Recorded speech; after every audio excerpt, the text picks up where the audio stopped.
Pada tahun 1468 sampai 1478, kerajaan Majapahit dipimpin oleh seorang raja yang bernama Kertabumi. Pada saat itu, beliau mengangkat kedua kakak beradik yaitu Ki Gede Panengger dan Palanggati.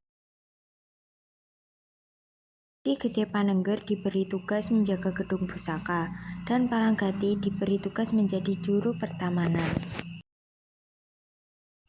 Dalam menjalankan titasan Prabu kedua, beliau sangat berhati-hati, taat, disiplin, penuh rasa tanggung jawab, dan bekerja sama dengan. Dikala Ki Gede Panengger menjaga gedung pusaka, Palanggati membantunya. Begitu pula sebaliknya, dikala Palanggati bekerja di pertamanan, Ki Gede Panengger juga membantunya. Walaupun sudah ekstra hati-hati, manusia memang tidak luput dari kesalahan. Pada malam yang sunyi, diiringi hujan gerimis, gedung pusaka dijebol oleh si Duratmuka. Duratmuka berhasil masuk dengan membawa kedua pusaka sakti kerajaan Majapahit. Jebolnya gudang pusaka pun dilaporkan kepada Sang Prabu. Sang Prabu pun marah dan langsung mengumpulkan semua anggotanya untuk membahas hilangnya kedua pusaka tersebut. Dalam pesawanan agung, semua anggota praja sepakat dan memutuskan memberi tugas berat kepada Ki Gede Panengger dan Palanggati untuk mengambil kedua pusaka dan menangkap si Daratmuka, baik hidup maupun mati. Dan harus dilakukan selama 44 hari. Apabila mereka tidak berhasil, mereka akan dihukum mati.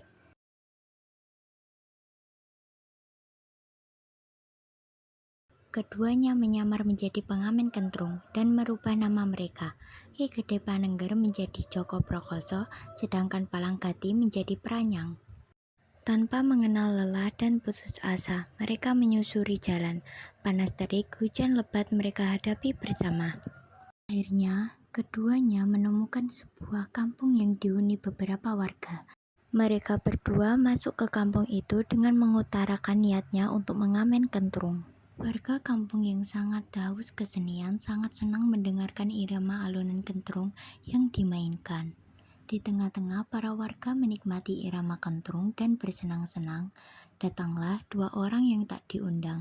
Kemudian memperkenalkan diri dengan sombongnya. Kedua orang itu memperkenalkan namanya sembari menghunuskan pusaka sakti kerajaan Majapahit.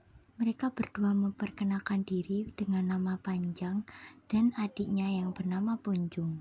Mendengar perkataan mereka, Ki Gede Panengger dan Palanggati menghentikan kentrungnya. Mereka berdua memohon dengan sopan dan hormat, meminta pusaka sakti itu untuk dikembalikan. Namun, permintaan mereka tidak dikabulkan. Maka terjadilah perang yang berlangsung selama 1 jam. Ki Gede Panengger melawan Panjang dan Palanggati melawan Punjung. Perang pun usai. Ki Gede Panengger dan Palanggati hanya mendapatkan kedua pusaka sakti itu, sedangkan Panjang dan Punjung melarikan diri. Pengejaran si Duratmuka tetap dilakukan hingga memakan waktu berpuluh-puluh hari. Jika dihitung sejak hari ditetapkannya tugas mereka, sudah 44 hari. Namun Ki Gede Panengger dan Palanggati tetap tidak berhasil menangkap si Duratmuka. Sudah pasti ketika mereka kembali, mereka akan dihukum mati. Untuk itu, Ki Gede Panengger mencari tempat persembunyian yang aman untuk menyelamatkan diri dari hukuman mati. Di tengah perjalanan, mereka berdua menemukan sebuah gua batu. Disitulah mereka bersembunyi dan bertempat tinggal. Gua batu tersebut kemudian diberi sebutan Rumah Batu Alam. Pada tahun 1477, di tempat itulah keduanya bertapa beranta dan memperdalam ilmunya untuk hidup mendekatkan diri kepada Ilahi Robbi. Namun karena tata cara yang berbeda, masing-masing merasa terganggu. Maka pada tahun 1478, Palanggati memisahkan diri menetap di suatu tempat, dan tahun 1998 beliau mendirikan sebuah kampung diberi nama Blawi. Pada tahun 1478, Sang Prabu Kertabumi lengser dari jabatannya atau kekuasaannya berakhir. Sejak itulah Ki Gede Panengger berani menampakkan diri. Lama-kelamaan Ki Gede Panengger menjadi terkenal di kalangan masyarakat. Hari berganti minggu, minggu berganti bulan, dan bulan berganti tahun.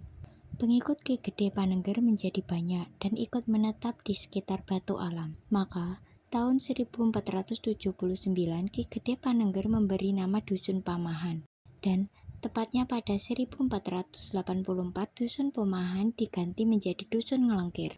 Pada tahun 1499, Ki Gede Panengger wafat dan jasadnya dibiarkan di dalam rumah Batu Alam. Beliau wafat pada usia genap 70 tahun.